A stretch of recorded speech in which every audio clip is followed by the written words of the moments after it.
Hi everyone, कैसे हैं आप सभी लोग। दोस्तों, इस टॉपिक पे मैंने कल शॉर्ट में रात में मतलब थोड़ा सा जब मैंने आप लोगों के कमेंट वगैरह देखे और ये सारे अटेम्प्ट हर शिफ्ट के एनालाइज किए, तो मैंने एक शॉर्ट वीडियो डाली थी टेलीग्राम पे। फिर बच्चे बोल रहे सर इसका और डिटेल में कुछ बात करो आप, तो मैंने कहा यूट्यूब पे भी डाल देता हूँ। टेलीग्राम में मैंने कल रात में डाला था। दोस्तों देखो, कल आपका जो पेपर हुआ है ना चारों शिफ्ट में, ठीक है, shift 1, shift 2, shift 3, shift 4, 4 shift में पेपर हुआ है। अच्छा, एक चीज़ दोस्तों यहाँ पे ये एक्सेप्ट करनी पड़ेगी कि वेरिएशन ज़्यादा आ गया है। ठीक है, ये देखो दोस्तों, IBPS SBI जिन लोग की भी हम पेपर ये थोड़ा होता है, ठीक है, थोड़ा ये हम लोग को करना पड़ता है। जैसे मान लो कि आप, मुझे पता है एग्जैक्ट सेम लेवल पे कोई चीज़ बनाना बहुत मुश्किल है, ठीक है, आप नहीं कर सकते हो, लेकिन ऑलमोस्ट ऊपर नीचे आप रख सकते हो। जैसे मान लो कल को थोड़ा सा अगर हम फर्स्ट सेकंड शिफ्ट की बात करें, तो देखो किसी को दोस्तों पहली बात तो इजी नहीं बोल सकते, जो जिस शिफ्ट पेपर दिया होता है उसको वही पता चलता है ना। जैसे मान लो फर्स्ट को सब लोग इजी इजी कह रहे हैं, लेकिन फर्स्ट में ठीक है, क्वांट वगैरह चलो इजी थी, रीजनिंग भी इजी थी। आई थिंक इंग्लिश थोड़ा सा ट्रिकी थी फर्स्ट में। इंग्लिश में अटेम्प्ट आप देखोगे थोड़ा घटे हैं फर्स्ट में, बता रहा हूँ, ठीक है। फिर सेकंड में क्या हुआ, स्पीड मैथ्स कम आ गई, तो क्वांट वगैरह में थोड़ा आपके अटेम्प्ट घटे। तो कहीं ना कहीं तब भी देखा जाए तो एक ऑलमोस्ट सेम लेवल पे बैलेंस करके चलेगा, 19-20 के आसपास आप बोल सकते हो। लेकिन दोस्तों फिर थर्ड फोर्थ शिफ्ट में जो हुआ, that was really a blunder by the team. Sir क्यों? क्योंकि दोस्तों वहां पे आप केसलेट डाल रहे हो, सिंप्लीफिकेशन भी लेंदी लेंदी डाल रहे हो, 4-4 डिजिट ऐड करवा रहे हो, उसको डिवीजन करवा रहे हो, तो वो तो कहीं ना कहीं काफी ज्यादा चेंज हो गया लेवल में। और आपने केसलेट भी डाल दिया, 3 DI भी आ गई, अर्थमेटिक भी ज्यादा, और सिंप्लीफिकेशन आपने कम कर दिया 8 के आसपास। ये तो पीओ लेवल का पूरा चला गया ना। 3 केसलेट, सॉरी 1 केसलेट, 2 DI आ रही है, और साथ में दोस्तों आपके 14-15 अर्थमेटिक आ रहे हैं, ठीक है, और 5-6 या 6-7 सिंप्लीफिकेशन आ रहे हैं। जो दोनों आपकी जो मॉडल शिफ्ट थी लास्ट वाली, वो दोनों में यही हुआ है। दोस्तों इससे क्या होता है कि आपका वेरिएशन बहुत ज्यादा हो जाता है, और ये जो वेरिएशन ज्यादा हो जाता है तो इसकी वजह से आपका नॉर्मलाइजेशन फिर उल्टा पुल्टा होगा, वो नॉर्मलाइजेशन उल्टा पुल्टा करेंगे। तो ये चीज कहने को है। और दोस्तों शिफ्ट 1, शिफ्ट 2, शिफ्ट 3, शिफ्ट 4, कल को दोस्तों मैं देख रहा हूँ कमेंट सेक्शन में कोई वो बोल रहा है लड़ाई हो रही है, या मेरी टफ थी, थर्ड टफर थी, फोर्थ टफर थी। आप दोस्तों ऐसे क्वेश्चन के बेसिस पे जज नहीं कर सकते हो। फोर्थ में देखो क्या हुआ, पार्टनरशिप पे बेस्ड केसलेट आ गई। अर्थमेटिक में बेस्ड केसलेट आती है जनरली, मेंस में आती है ना, क्लर्क मेंस वगैरह में।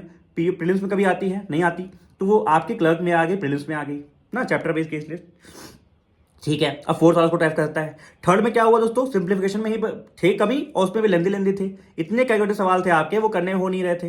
तो दोस्तों ये हर शिफ्ट में चीजें जो आपकी हुई ना, वो यही हुई हैं। अच्छा, अब सर इसमें कर क्या सकते हैं, सर ये बताओ क्या क्या प्रोसीजर क्या फॉलो करना है।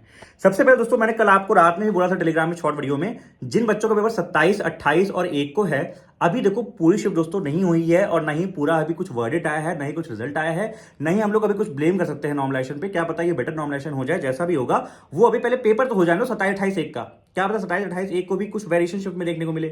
तो दोस्तों जिन लोग का पेपर 27, 28 और 1 को है, आप लोग को मैं 3 पॉइंट बता रहा हूं, 3 चीज को ध्यान रखिए। सबसे चलिए, सबसे पहले दोस्तों आपको जो शिफ्ट हुआ कल, हमने पेपर ऊपर किए, एनालिसिस की, आपको एक आइडिया मिल गया ना।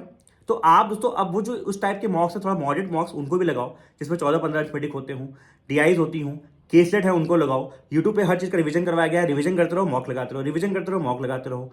वहां पे करो मॉडरेट लेवल के मॉक्स आप लगाओ, ठीक है। इजी वाले ज्यादा मॉक्स आप मत लगाओ, मतलब वो भी लगा लो, कुछ कुछ इजी वाले भी लगाओ, लेकिन मॉडरेट वाले भी लगाओ। क्या पता 27, 28 पेपर इजी आ जाए, फर्स्ट शिफ्ट जैसा आ जाए, जैसे कि कल फर्स्ट शिफ्ट हुई वैसा आज पेपर आ सकता है, ठीक है, आपको नहीं पता। तो आपके हाथ में क्या है, आप मॉक लगाओ अलग अलग तरीके के, केसलेट भी लगाओ और मॉडरेट लेवल के मॉक्स लगाओ, ठीक है। पहला काम ये है। दूसरा काम दोस्तों, ये जो बैठ के हर जगह ये देखो कि 21 को ऐसा हुआ तो मेरे साथ भी ऐसा हो सकता है। कल एक बच्चे कमेंट था कि सर मेरी भी थर्ड शिफ्ट है, अब आज की थर्ड शिफ्ट देख के सर मुझे ये टेंशन हो रही है कि मेरा जो थर्ड शिफ्ट 27 को है या 28 को है, सर वो उसमें बहुत टफ आ जाएगा, मैं कम कर पाऊंगी। मैंने कहा दोस्तों आप इस चीज को कैसे जज कर सकते हो, जो चीज आपके हाथ में नहीं है, जो चीज अभी हुई तक नहीं है, उस पर आप नहीं काम कर सकते ना। तो जो आपके हाथ में उस पर काम कर सकते हो ना। आपके हाथ में क्या है, 4 दिन जो मैंने ये चीज बोली है कि चैप्टर वाइज हर चीज का रिवीजन कर लो। और अर्थमेटिक देख रहे हो कितना बड़ा गेम चेंजर हो गया। जब आप लोग दोस्तों मैं चैप्टर वाइज अर्थमेटिक करवा रहा था, simple interest, time and work, हर एक चैप्टर वाइज अर्थमेटिक मैंने पूरा यूट्यूब पे कराया, 2-2 2.5 घंटे खड़े होके, तब आप लोग आते नहीं थे। जाए क्लास देखिए, उसको आराम से सब लोग देखिए, यूट्यूब पे प्लेलिस्ट पड़ी हुई है, यूट्यूब से सीखिए आराम से, कोई दिक्कत नहीं है।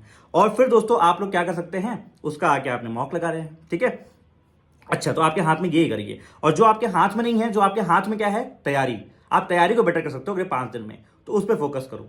अब दोस्तों यहां पे ये लोग कह सकते हैं, जैसे मान लो सर जिनका पेपर हो गया, सर हम क्या करें, भाई हमारा पेपर सर हो गया 21-22 को हमारा हो गया, हम क्या करें।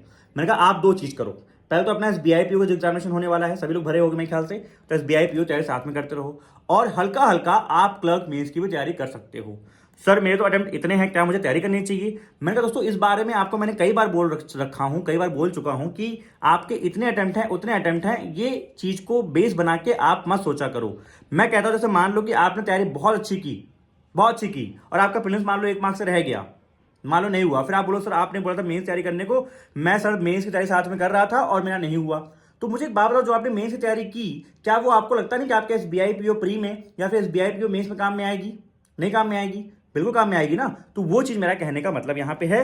अच्छा, अब ये दोस्तों आपको थोड़ा प्रैक्टिकल होकर समझना पड़ेगा। जैसे मान लो आप किसी अगर इजी शिफ्ट में हो, तो ऑब्वियस बात दोस्तों वहां पे आपको एक 70+ या फिर अगर 65+ एक आप करके चल रहे हैं, तो लास्ट ईयर आपको पता, जैसे दोस्तों मैं फिर से बोल रहा हूं, लास्ट ईयर भी क्या हुआ था, बहुत से बच्चे यूपी और भी स्टेट से थे जहां पे दोस्तों कट ऑफ आपकी अनएक्सपेक्टेडली बहुत कम चली गई, 60 नंबर गई थी, और उस बार तो वैकेंसी उससे भी ज्यादा है।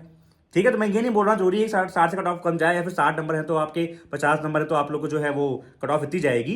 Cut off we can not predict, हम लोग कट ऑफ नहीं बोल सकते, लेकिन हाँ हम ये बता सकते हैं कि दोस्तों अगर आपने किसी भी मॉडरेट शिफ्ट में अगर 60 या उससे ऊपर किया है तो बिल्कुल तैयारी बेशक करो यार।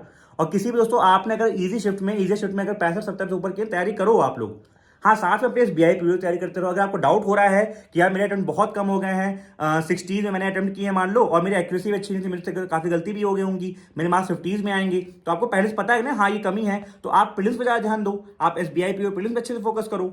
ठीक है, तो ये दोस्तों आप लोग कर सकते हो। और रही बात दोस्तों कि नॉर्मलाइजेशन क्या होगा, नॉर्मलाइजेशन में क्या चीजें होने वाली हैं, मार्क्स कितना घटेगा कितना बढ़ेगा, दोस्तों एक बात मैं बता दूं, जो मॉडरेट शिफ्ट वाले हैं आप लोग का मार्क्स जनरली बढ़ना चाहिए, जो बढ़ सकता है बढ़ेगा।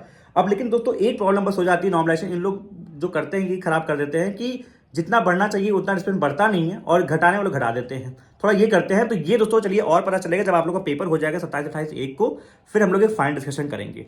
बट अभी जो आपको मैंने एक आपका रोड मैप है अगले 5-6 दिन का, जिन लोग का पेपर है उन लोग के लिए बता दिया, और जिन लोग का पेपर आपका हो चुका है आप लोग भी यही फॉलो करो। मेरी बात मानो दोस्तों, मैंने बहुत सारे पेपर दिए हैं, दे रहा हूं, करवाया है, सेंटर पे भी आपको ऐसे इन्विजिलेटर जा चुका हूं, सब कुछ किया है मैंने, देखता हूं मैं, मुझे पता चलता है चीजें क्या चल रही हैं, और इसी बेसिस पे मैं आपको दोस्तों सजेशन दे रहा हूं। मेरे ऐसे बड़े भाई मानते हो ना, तो ऐसे बड़े भाई बस ये मेरी बात मान ले जो मैंने बोला है अभी, बस इतना आपको करना है जो मैंने अभी बोला है। ठीक है, इस चक्कर में भूल जाओ, आपके हाथ में नहीं है वो चीजें। जब हाँ नॉमिनेशन होकर जो कुछ होके जब नॉमिनेशन होगा आगे चीजें होंगी तो उस पर हम लोग काम करेंगे, चिंता मत करो। ठीक है, टेक केयर, अपना ख्याल रखो, और वैसे बड़े भाई भी सजेशन मानो, पढ़ाई करो, बस एक वही है तरीका, पढ़ाई करो, अलग अलग मॉक टेस्ट दो, अपने आप को बस एकदम एक्सट्रीम सिचुएशन के लिए रेडी रखो। मेरा कहने का मतलब ये है, कल थर्ड फोर्थ बच्चे एक्सट्रीम सिचुएशन के लिए रेडी नहीं थे, आप रेडी हो सकते हो ना, 27-28 वाले हो जाओ। टेक केयर, जय हिंद, बाय बाय, साइनिंग ऑफ। ठीक है, कोई आपका क्वेरी है, कुछ आपको लग रहा है सर ये चीज एकदम अलग से है, कमेंट करो, और कोई भी अगर आपको ये वीडियो सही लगी हो तो बताना, कुछ सजेशन देना है, फिर जो भी आपको अच्छा लगता है एक अपना थैंक यू छोड़ जाना। हार्ड बना देना, समझ जाऊंगा सर पढ़ाई आप कर रहे हो, बस समझना, मैं समझ जाऊंगा, आप हार्ड बना दोगे कि हाँ पढ़ाई कर रहे हो, बस मैं समझ जाऊंगा। ठीक है, पढ़ते रहो, बस एक छोटा हार्ड छोड़ चले जाना। Take care.